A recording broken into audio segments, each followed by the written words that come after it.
this, I was like, what? You hear often the 5 love languages. So most of you have probably taken the test. The website is listed on the next slide. The 5 love languages, most people just use it like in a relationship, like if you're dating or married.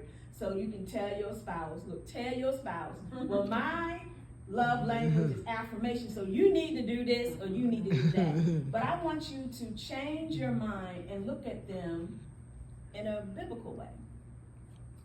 So the 5 Love Languages is a book written by Dr. Gary Chapman and outlines 5 different ways or languages that people show love.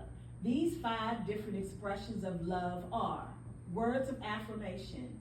You appreciate verbal and written encouragement, compliments, and words of appreciation. This can be anything from a simple I love you to a handwritten letter of encouragement and admiration. So in the church, you can use the words of affirmation when someone comes in. That is a beautiful dress you have on today. You have a beautiful smile. Oh, I love your hairstyle. Because you don't know in the back end, that person may have come from an abusive home environment where they were told, oh, you're ugly, you're this, you're that.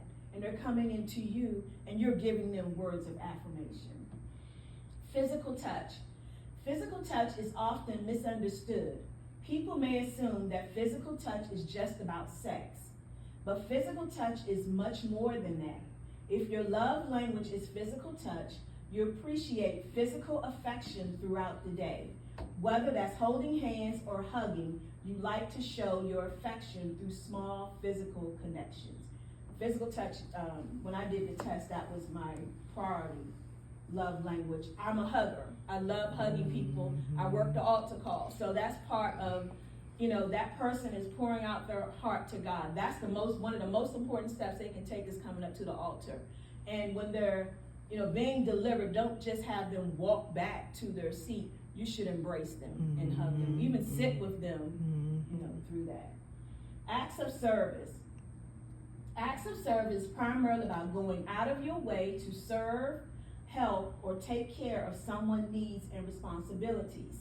An act of service can include doing the dishes, taking out the trash, paying it forward, typo, or even filling up someone else's gas tank. So acts of service for me is I became a caregiver early this year, just like you can relate to being, that's acts of service. That's a love language. You never thought about that, did you? Never thought about that.